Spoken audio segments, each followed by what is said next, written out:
Howdy, all you delicious people. I saw the sign, and it opened up my eyes to see this movie. Anyways, so Ace of Base, I saw the sign. I really enjoy Ace of Base. If you've never heard the 90s music before, that would be one of them. Anyways, so and I know, like, with the word a goofy title like Signs, you would probably go on and just have a number of jokes, like the Blue Collar Comedy Tour, where here's your shine, and eventually you would probably just say random quotes that have the word sign in it at some point. This is a sign. Yeah, it's a sign, right? It's a sign of going out of business. Freaking from Ghostbusters. But so, going into this film, I gotta say, like, this is the most simple movie, but such an epic just feel to it. It gives you kind of a wide array of different like emotions throughout it. You're crying, you're laughing, you're probably farting because this is almost a 2 hour film at some point, but you're probably just thoroughly enjoying this movie no matter what group you end up being in, between coincidence or like possibly seeing that all of this is just to be like a real legitimate sign and someone's looking out for you and all that jazz and whatever between those two groups. I'll probably get that point probably very effed up within the review of this movie, but I'm going to try to do my best. There's a lot of dialogue within this film. But anyways, so this movie was to be such an epic movie that eventually we had to have a parody movie done of it from Scary Movie to try to ruin this film. Man, like the one Scary Movie that incorporated Charlie Sheen, and I think we had like Leslie Nielsen in that, where like we had the one goofy moment where Charlie Sheen is like peeing in his bathroom and all of a sudden hearing this yelling and he keeps like backing up. Probably is the most hilarious scene probably from Scary Movie that I laughed till tears rolled down my eyes from that whole moment. And immediately when we had that beginning of this movie, it just reminded me of that scene from Scary Movie where Charlie Sheen is peeing and he's kind of like tilting back consistently trying to figure out what that sound was. But so Signs, man, if I'm not going to go on and on like 12 different soda commercials, maybe 13 at some point, this movie, just, and it didn't really have to show much of the aliens, and like the special effects is what it is with this film. And like going on, like, I think we tried to have a lot of movies that tried to be like this film and just weren't as good. But yeah, so I just thought that this movie was so great. We have like the right cast of people. I think oddly we had at one point where supposing Mark Ruffalo was going to be Joaquin Phoenix's Meryl. But then for one reason or another, we had it where Mark Ruffalo was to have like a tumor and he had to get that removed. And so like Joaquin Phoenix was the next choice. So kind of let me know if you would have probably thought like, yeah, I would have liked Mark Ruffalo in this movie, or no, I think it's perfect. Joaquin Phoenix. Don't mess up this movie by doing a deep fake or some goofy thing like that with Mark Ruffalo being Joaquin Phoenix throughout the whole film. It'll ruin it. Or it probably would be the exact same because it probably wouldn't matter. Anyways, it would probably just still be a great film regardless. So, with that said,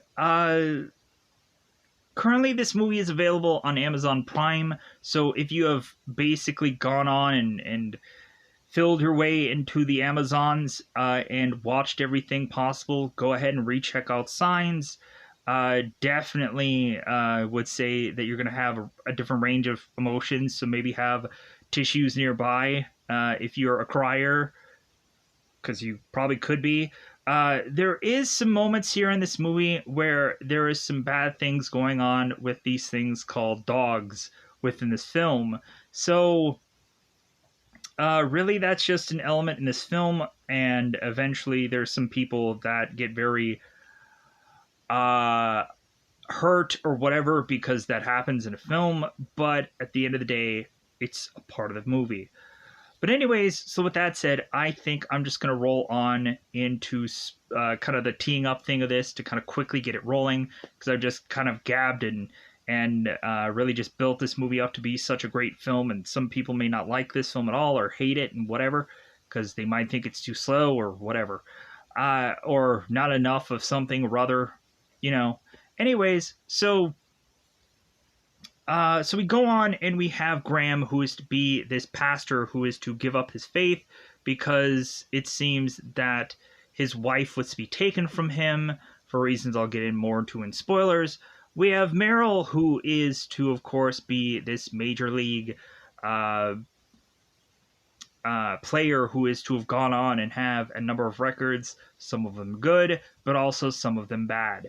So Meryl is to go on and eventually make his way back to his brother Graham, and eventually is to go on and just help Graham through whatever is going on within the story.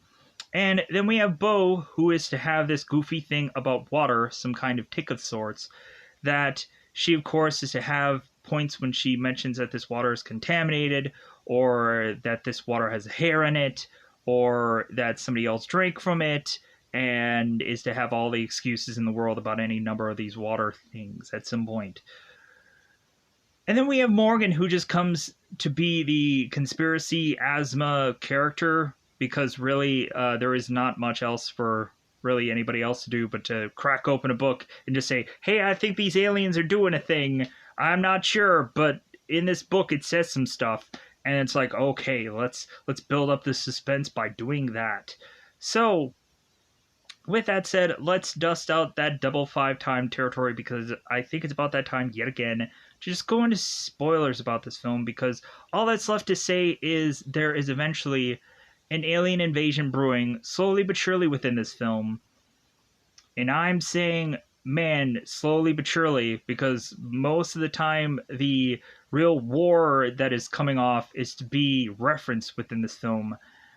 And the only real attack that we see is one alien amongst a number of people within a home at some point in this film. Let's go into that double 5, because it's about that time to just go into this thing called, of course, spoiler time. Spoiler time. It's about the time to see the sign of spoiler time. So we go into the very beginning of this film, and we have it to where Graham is waking up for his day, brushing his teeth. All of a sudden, he is hearing this scream of sorts. It's like, okay, what was that? So somebody screaming? I'll just continue to brush my teeth. Graham again is to hear this scream, and then he's like, okay, I guess now I should go on and just figure out what everybody's all yelling about. So Graham makes it out of his place. We have, I guess, Meryl in some guest house making his way to, of course, where the yell is also, because both of them are to have heard this. So Graham and Meryl are to make their way through this cornfield to eventually find Bo, and of course, Graham is asking Bo if she's okay. And then we transition to Morgan, who is inhaling some of that sweet inhaler because he has asthma. And we have Morgan, who is to go on and showcase to us this crop circle that is within his cornfield. We have Graham, who is kind of stepping into this corn, realizing that a lot of it is perfectly folded and not chopped up and whatever. So we have it to where Graham is to make a call to Officer Pasky, the officer. So we go on and we have Graham, who is to, of course, be calling this officer, saying like, well, I'm not quite sure, but I just want to kind of put myself at ease. If it was like Lionel and the Wolfington brothers, yeah, I think that's their name. So we go on and we have Pasky, Pasky? I'm going to go with Pasky. I like that pronunciation. So Pasky is to make her way to this place of Graham's home. And she, of course, is to come in very late because I guess there was an incident where there was a woman who had a problem with some youngsters, and she ended up turning around and go. She went into this like skateboard store and started spitting on all of these skateboards, and so come to find out, Paskey was trying to get this woman away from the store, and it seems that that woman might have been sick, and Paskey's realized that maybe she had caught something from this woman, and she's probably not going to be able to eat for a whole week because of this. So, but also we have Paskey that is mentioned to Graham, possibly about pets that have kind of been on the edge. It seems that there have been a number of reports of certain dogs that have gone on and have either peed or have kind of been more aggressive than normal. So we go on and have it at one point where Graham, of course, is to make his way back into the house, and Morgan is to notice that it seems that Houdini is fairly sick because he had peed himself. And so, like, well, okay, just kind of let him outside. Like, we'll just kind of, like, weather this storm of what's going on with our dog. So, we go on and have both the dogs who are tied outside. And so, we have Bo and we have Morgan who are kind of doodling and doing all kinds of things outside. All of a sudden, we have Houdini that's getting a little aggressive. He's starting to growl. We have Bo who starts to quickly stand up, and Morgan is telling her, like, no, like, don't run, it'll make it worse. So we have it, of course, where Graham is to no longer hear his children playing in the background, and he, of course, to be very, like, cautious about that or very concerned. So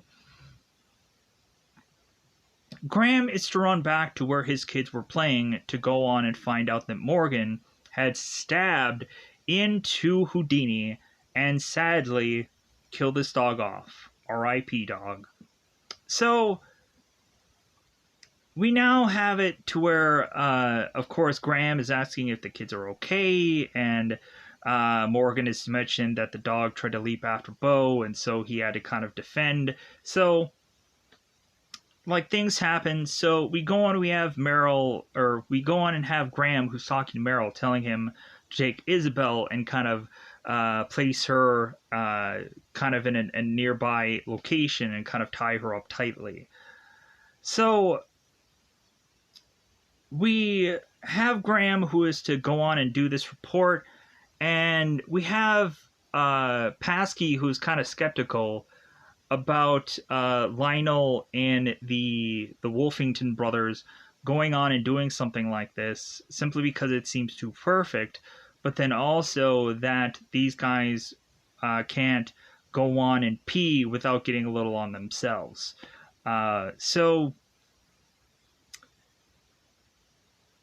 But come to find out, when Graham is to eventually call Paskey later on, it seems like the guys were at the movies, and there was no way for them to have gone on and done that. They had an alibi. So eventually we transition here. Graham, of course, is to be sleeping for the night. All of a sudden to be woken by Bo, who is to mention, hey, there's a monster in my room, or there's a monster by my window, and can I have some water? There's a monster by my window, and can I have some water? And Graham is just like, sure, yeah, like, let's go back to your room. So Bo goes on into a room. Graham is adjusting Morgan while he sleeps. So Graham all of a sudden is to look outside this window to see a shadowed figure that I guess is to actually be within the casting list of this movie. We have the guy who was freaking like Swamp Thing from the Swamp Thing series. He was the guy being the shadowy figure within this movie. I thought that was so cool. Because I'm like, oh my god, I know that guy from the Swamp Thing, and also Guardians of Justice, or whatever that Netflix series was that came out recently. So we go on and we have Graham, who wakes up Meryl, And so Graham and Meryl decide that they're going to run around the house, try to scare these people. And so Graham is telling, or Meryl is telling Graham that they should yell and cuss. And Graham is like, well, it'll feel weird for me to cuss. And Meryl's just like, just yell, just whatever. So we have Meryl, we have Graham running around the house, hoping that these people are going to like be caught up by the side of wherever they're at. So Graham and Meryl are, of course, to be cussing and this and that. We have Graham, who, of course, is, I'm losing my mind. I'm mad with anger, this and that. Get ready for a butt whooping, or whatever. Censored, of course. But so Meryl is going on and eventually, like saying, hey, like, Meryl, you curse, great. So all of a sudden it seems that the alien was to be upon this roof, and then he jumps from the roof to eventually this swing, and then eventually back into this cornfield. And they're like, whoa, like, whoever this dude is, like, it's like, this is something weird. So we have, of course, Officer Paskey, who is back again. These guys are to fill out this report saying, it's like, well, yeah, like, whoever this guy was is really tall and like can jump really high. And so we have Paskey, who's just like, well, maybe it's some Olympian. Like, I know like certain Olympians that can kind of jump like way over me. And Meryl is like, seriously, like, is there any other like chance that it could be anything else rather than like an Olympian that is to be like prowling around our house at night? And Paskey is just like, I don't like the sarcasm. And Meryl's like, well, it's just like, it's unbelievable.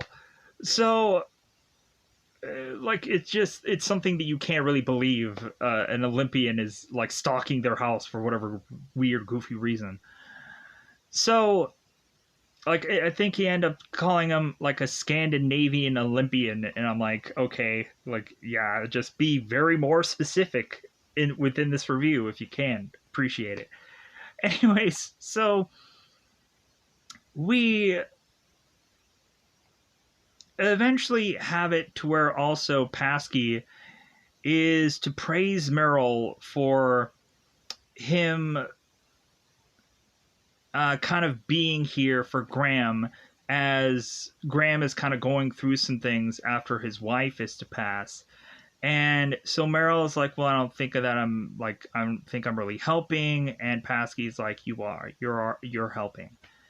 So within this second time around, I believe by this time, we go on and have it to where they are releasing this breaking news.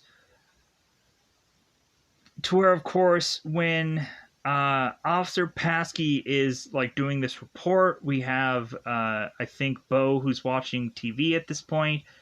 And so we go on, and Bo is telling Graham that there's only one channel on the TV no matter what she does, because I guess she was watching Dexter's Laboratory or something like that, and then eventually every channel is to all be the same. So Graham goes out and is to kind of double check things, and we have it to where like this is breaking news, and all of a sudden we see in Mexico City there is a number of aliens that are up in the sky as these kind of blinking lights and whatever. We're not really sure what exactly all this is. They are to go on and just say that it's a UFO.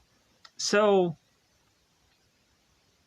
eventually we transition and have the TV from the living room to eventually be put into this this kind of closet, because Meryl is mentioning to Graham that he put the TV specifically in this one little room because the kids were like consistently going on and like watching the TV like so consistently, and it just wasn't healthy for them.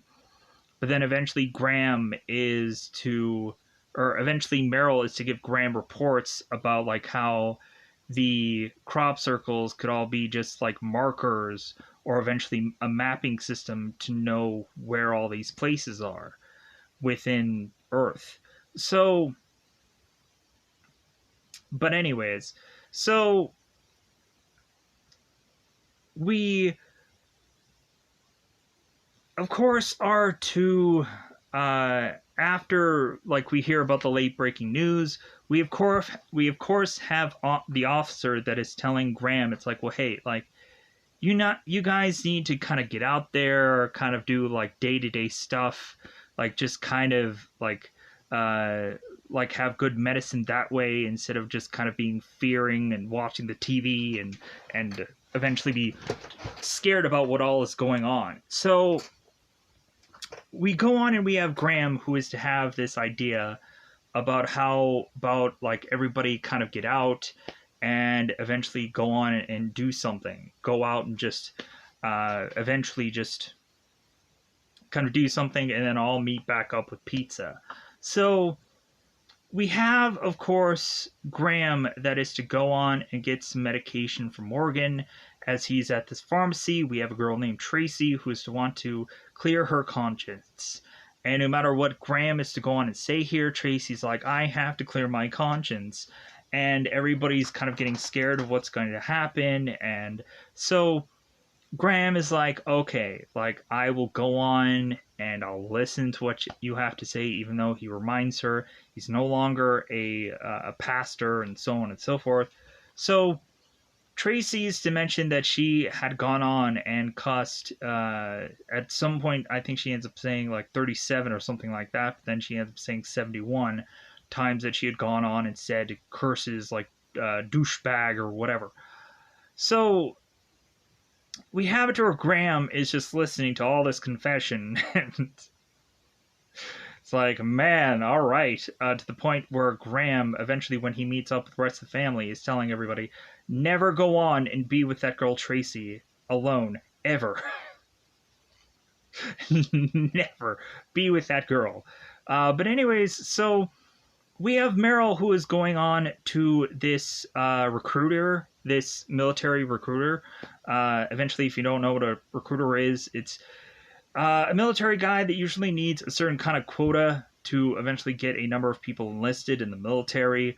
Eventually, I've known people that were recruiters in certain kinds of other military than the one that is kind of seen here, but still, like, so, like, I know the jargon at some points.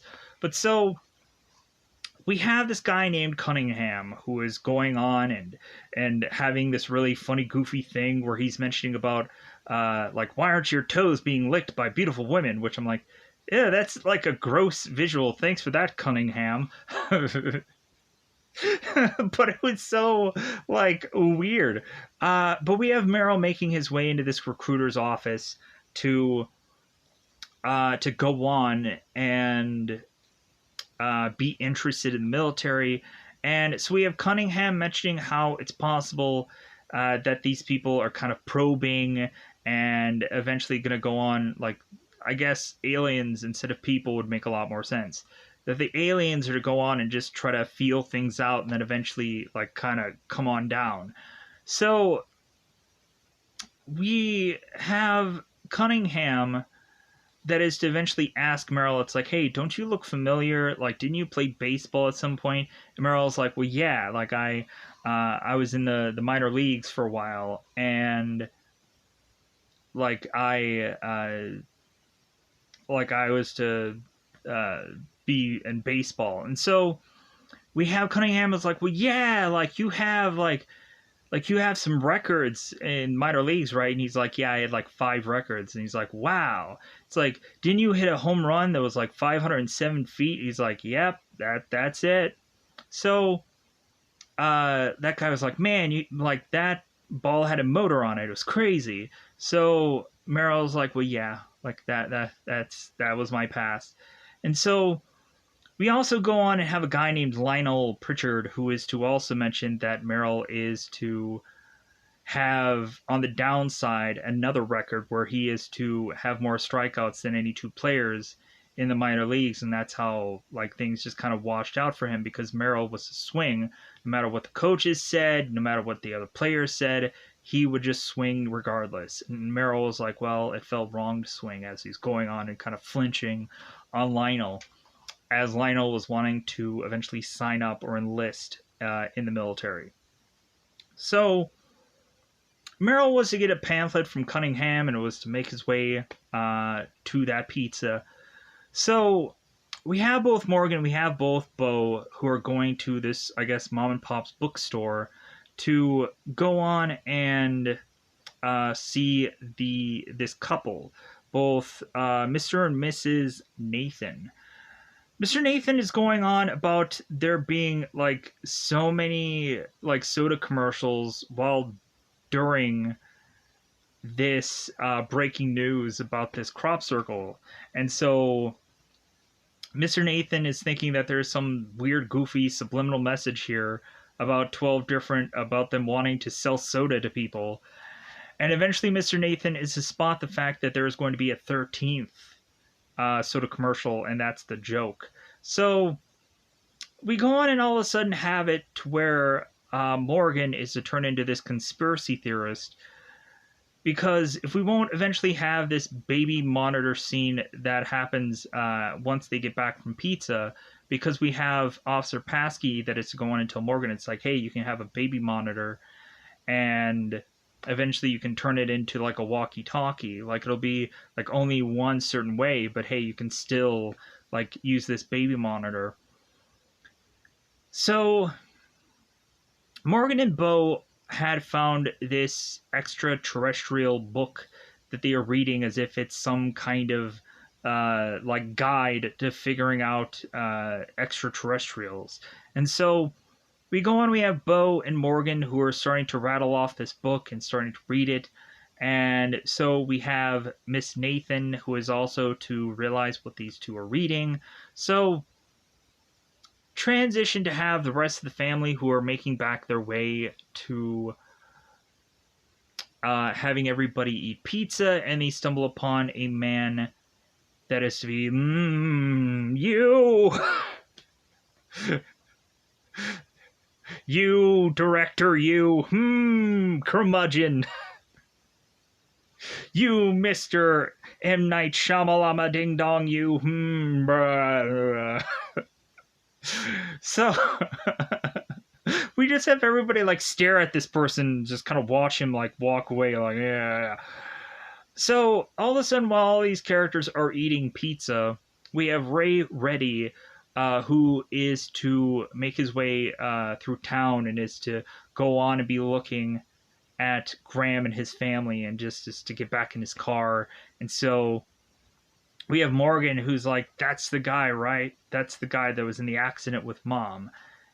So now I think at this point I'm going to go on, and instead of just doing bits and pieces of this whole car accident scenario, I'm going to go on and say the whole thing in one fell swoop so it gets everything out of the way of this thing, because I don't like to tell little bits and pieces of this story.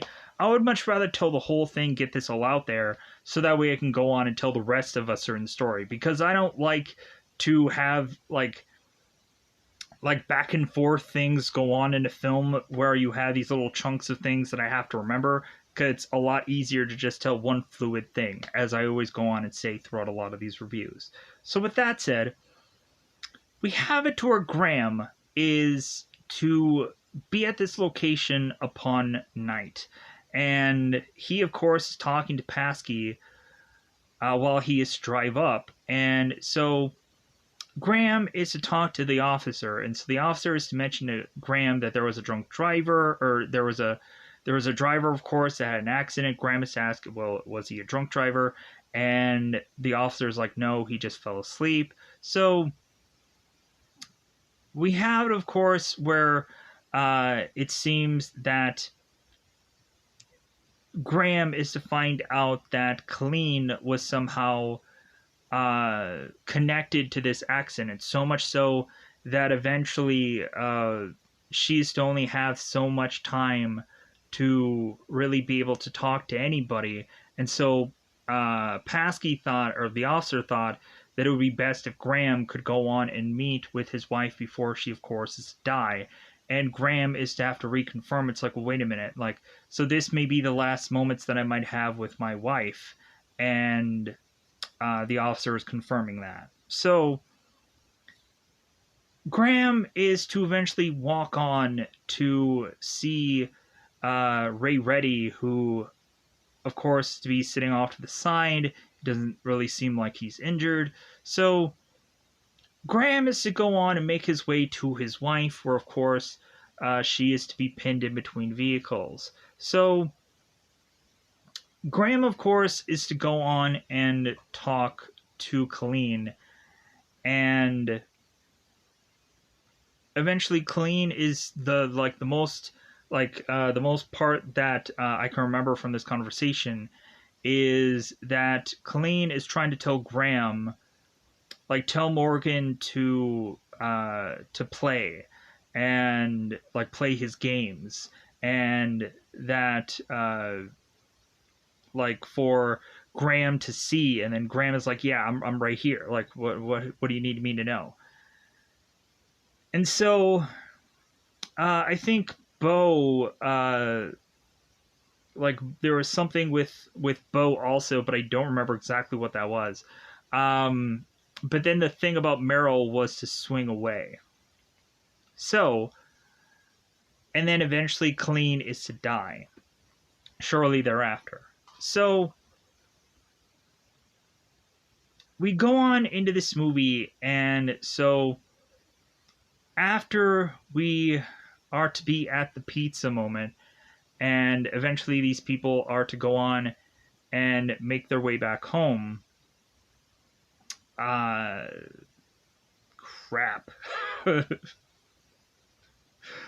I knew there would probably be a point where I'm just like, what happened? Because I was such at a good flow for the longest time.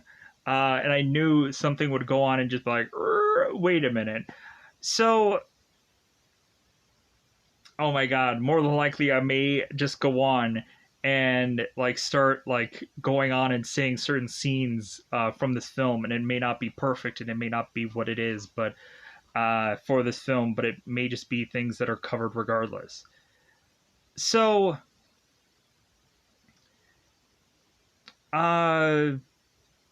oh yeah, I think this moment happens. There we go. I'm trying to reset here. So after the whole pizza moment, we go on and we have Morgan, who has the baby monitor, and he, of course, is to eventually hear the click, click, click of the aliens. And so we have Graham, who's assuming that's the way that they're talking to one another. Somehow they're picking up the signal somehow. And so that is to have like the guys that are just kind of walking onto this car, trying to figure out how they can get the channel even stronger so they can keep hearing these aliens. So we go on and we have Graham, who is to still try as much as possible to be skeptical about all this.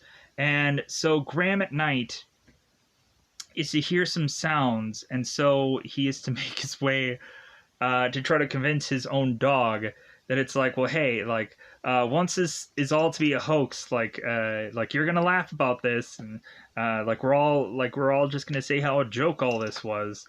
And so Graham is to go on and make his way through his cornfield, and is to eventually hear the sounds of a unusual person making his way through this cornfield, to the point where Graham is to go on and still try to play this off as some kind of hoax where these guys won't get famous. Graham is going to go on and make a whole YouTube channel about, hey guys, look at these crop circles. Isn't it wild and wacky?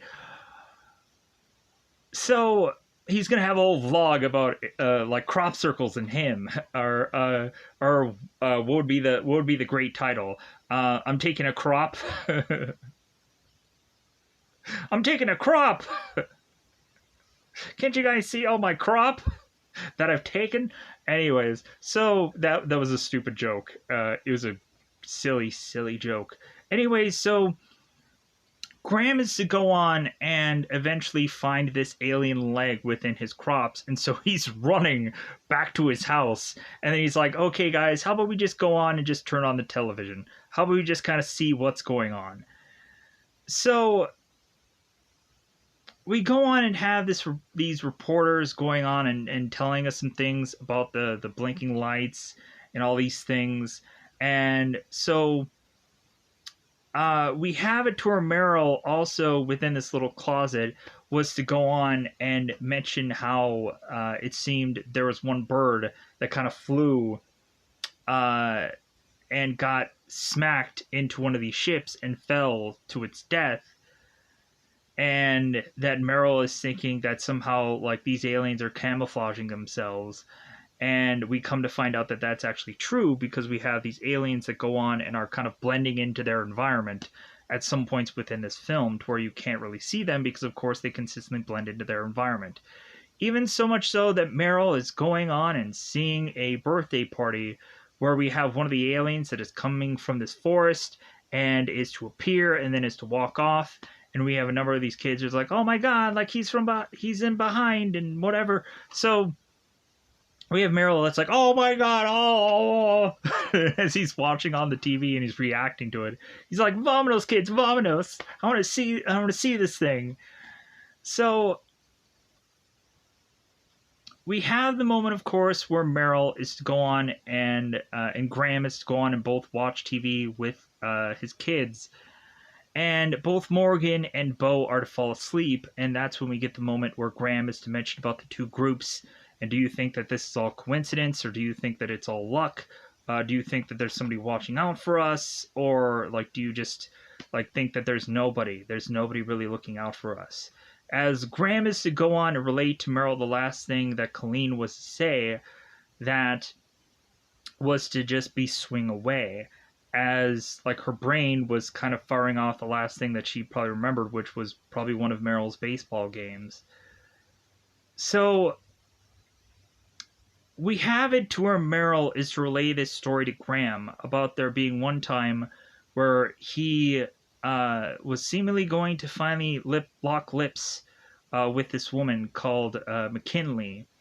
I think it was like Rhonda McKinley. So Meryl goes on and is to mention that he was to go and try to take his gum out before he was to kiss this woman. And when he was to turn to want to kiss this lady, all of a sudden she was barfing it up. And Merle's like, oh, thank God that I ended up going on and putting that gum out, or otherwise, like, this girl would have, like, hurled on me and it would have scarred me for life and I would have recovered from that. So we have it to where Meryl is a miracle man and he believes. He's very X-Files. He whistles a lot. That theme song just it's all you'll ever remember. Anyways, so we go on throughout this movie, and so it seems that things are getting so bad that they are closing all the schools, and eventually Meryl is watching on the television. And so we go on and have Graham, who eventually is seeing both Bo and both Morgan, who are all wearing the aluminum foil hats. So that way the aliens can't read their minds, because I guess that's the thing.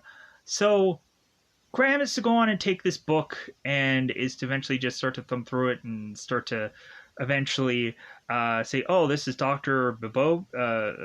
Bimbo, Babo, whatever, what? And so we have to where Morgan is like, Dad, this is serious. Or no. Like Bo is saying, Dad, this is serious. And like Morgan is going on and telling Graham, it's like, you had a tone, Dad. You had a tone. And Graham is just like, I'm just wanting to know like what the doctor's name was. I just want to know. I'm just in my bathrobe, just very like, what the heck is going on? So, and we even have it at some point where Meryl is to go and put on his own aluminum foil hat also, and is to be with the kids, and they're just kind of watching on as like Graham is like, oh my god, like something's going horribly awry here. So we go on, and so at one point we have Graham who's getting a call, who he assumes is actually Ray Reddy. And so Graham is like, you know what, I think I gotta go. I think Ray Reddy called me, so I'm gonna leave. And so Meryl is just like, okay, all right. So Graham goes on, and he, of course, makes it to Ray Reddy's house.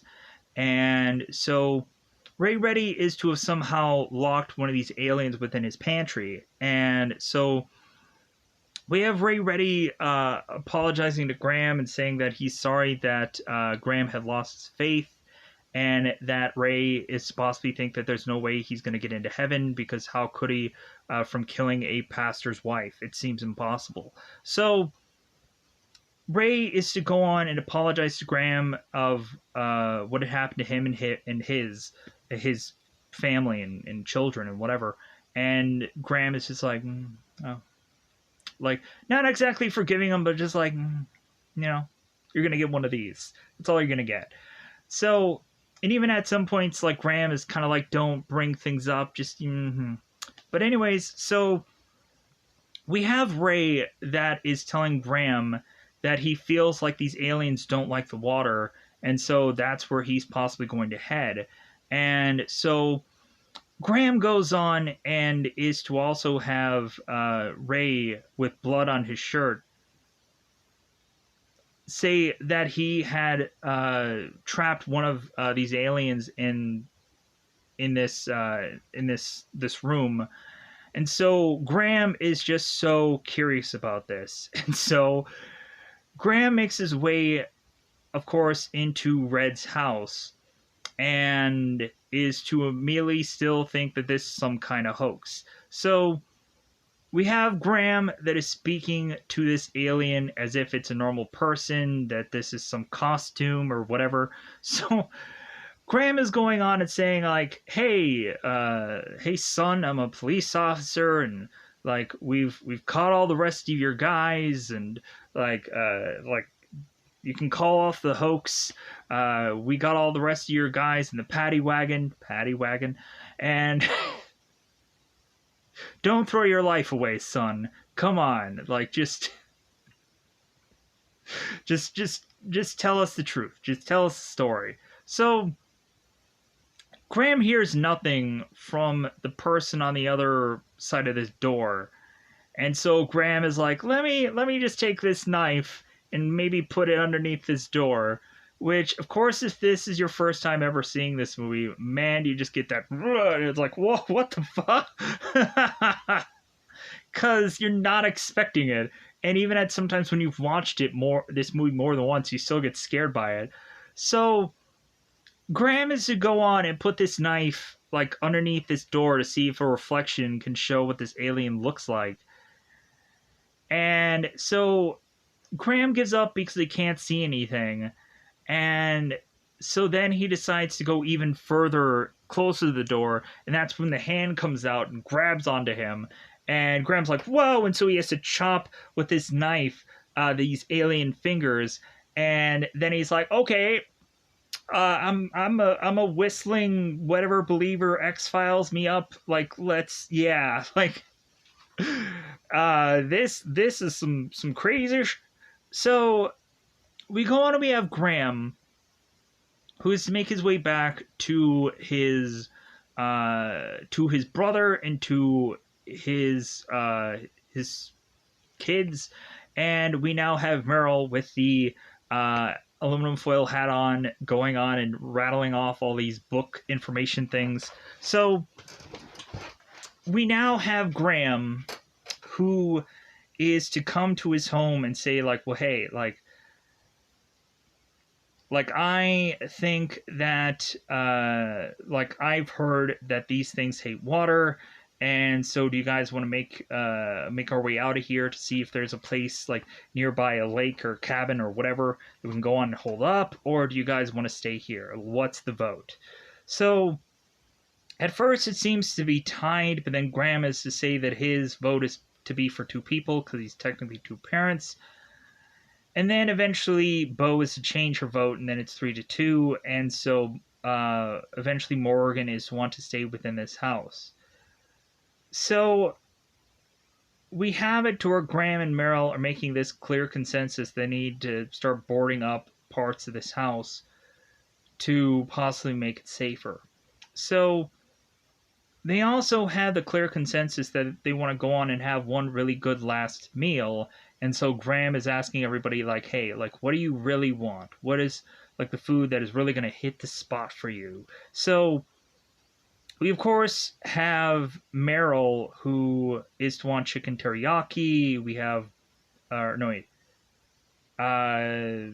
We have Bo that wants spaghetti. We have Morgan, who I think is to want French toast, and we have Graham, I think, who is to go on and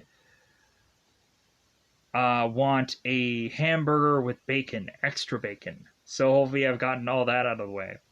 So we go on and we start to have Graham, who is to prepare all this food, get everything ready for this one big meal. And so we had it at one point where Morgan was to tell Meryl that Morgan wishes that Meryl was actually his father. And Meryl's like, never say that. Like, never say that about your dad. So we go on, and now at this dinner, we have Morgan, who is desperately wanting his father to pray for once. And Morgan's like, no, I'm not going to waste one more minute on prayer. Like, it's not going to happen.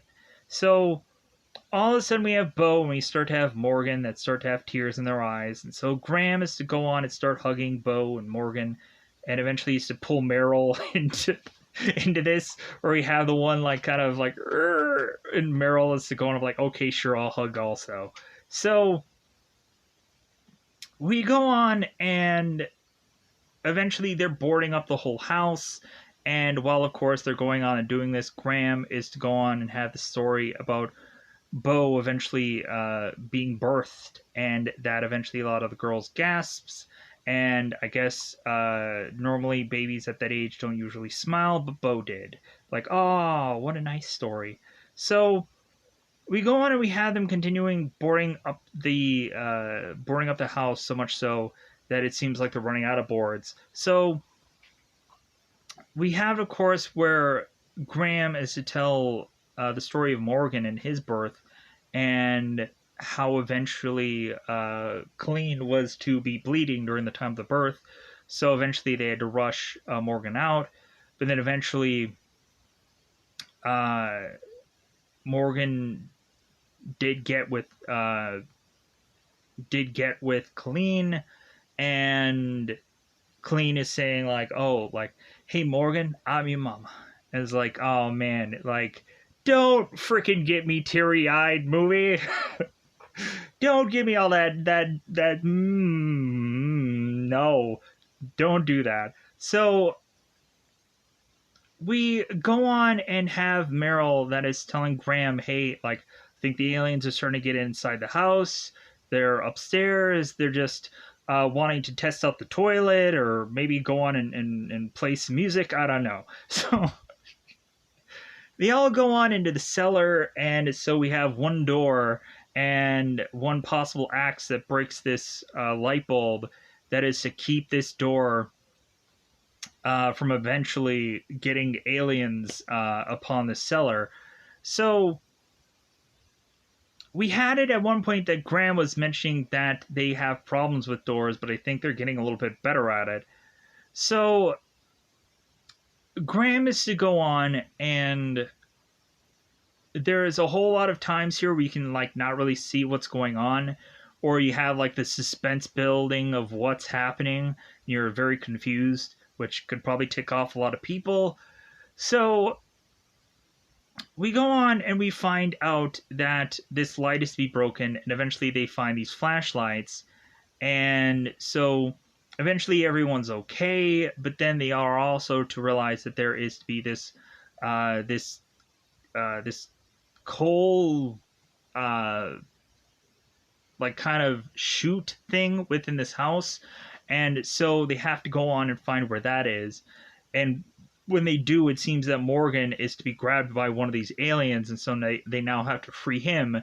And we have Bo, who has the flashlight that is to go on and see that Meryl is stacking all of these food bags right in front of this coal cellar, like as if that this is the Stephen King movie, The Mist, where in the movie The Mist, we go on and have all the people that are in that grocery store just stacking a bunch of dog food all right in the front of the store. I'm like, man, isn't that going to be really enticing for any number of those aliens to just want to get in there, or any of the dimensional monsters to want to get in there because food is right by the window?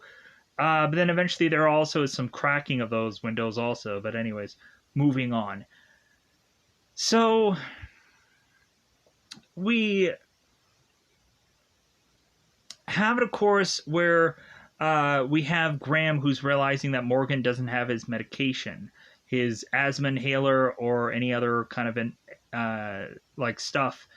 And so now Morgan is struggling to breathe, and Graham is like, "Don't take him from me. I hate you." And so Graham is trying to convince Morgan that the air will come, and for it's like, hey, just believe, just like breathe, but believe that it's coming, that the fresh air is going to happen. So eventually Morgan seems to get back to a normal way of breathing, but he is still sick. So we go on and we have Meryl telling Graham, it's like, well, hey, like just the look in your eye, like I don't ever want to see that look in your eye ever again. Just like, come on, like have some hope or something. Like just give me something here. Like, come on, like don't think that everything is just gonna turn horribly awry. Because when Graham is like at this door and he's holding off this door, it's like, hey, don't have this happen now. Like, don't do this to me now. Like, we just have it to where Meryl is just like, man, like, this is turning sideways. So, we go on and we have Meryl, who is to find this light bulb, and come to find out they're also to eventually have this radio there. And so the radio is to mention that all the aliens are to have somehow been defeated one way or the other, and that a lot of the aliens are getting scared off now. I probably feel like I'm rushing through this movie. If there's a billion different things that I probably forgot about within this film, because I know there's a lot of amazing events that will probably get lost by me through me talking so quickly, or for me to just try to figure out what the heck happens next within this film. So let me know in the comments below if there's a billion things that I forgot about, because I'm sure there probably is. So, with that said, so we go on, we have Graham and we have Meryl that is opening this door. And so Meryl goes through first and is like, well, seems like the coast is clear. So we have it to where they're making their way back into the house. Graham is to go on and grab Morgan and kind of carry him up and put him on this couch. And so it seems like there's no aliens in the house. So Graham is to go on and get the TV and try to bring it into the living room, because Bo is saying that all of the people on the TV are all dancing like this, like, yeah, they're dancing. And so Graham is just like, okay, well, maybe we should bring in the TV to see what's going on. So all of a sudden we come to find out that Morgan, with his lungs closed, is to be doused with this poison thing within this alien's wrist. And we now have it to where Graham is like, oh, like, how are we gonna go on and defeat this alien? We don't know how. Like, they didn't reveal the secret on TV in time. So all of a sudden Graham is thinking of Colleen and the whole swing away thing and how just odd that was. And so now Graham is looking up at the bat, and it's like, Meryl, swing away. And so we have Meryl that's taking this bat, and he's like, yeah, I'm gonna, pa!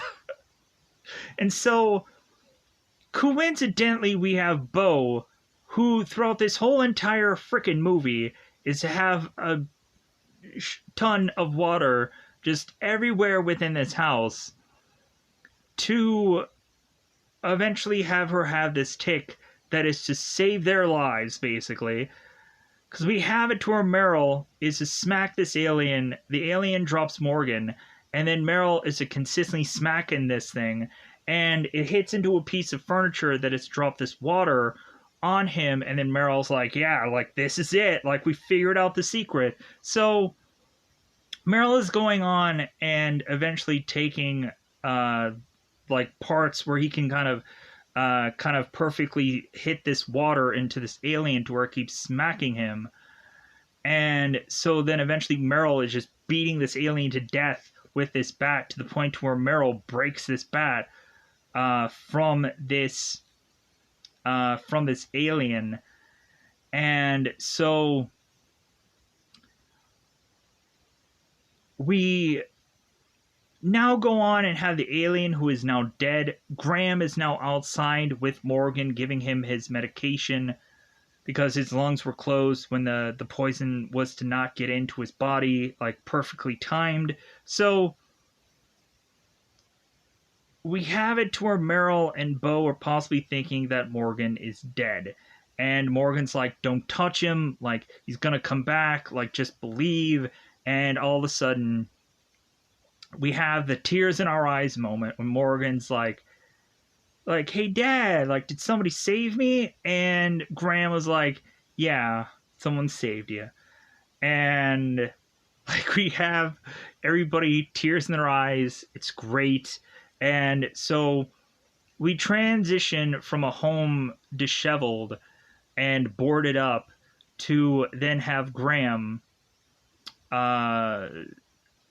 like transition to wintertime, where he is now go on and become a priest and eventually believe and have faith yet again. And a beautiful way to end a film, if anything. And so, yeah, like, hopefully I covered most of this movie, because at the end of the day, I'm also going to get the heck out of here, so I can go on and try to get this review as short as possible, so I won't have to do clips and all that jazz. So with that said, I'm going to get out of here. Goodbye, everybody. Bye, everybody.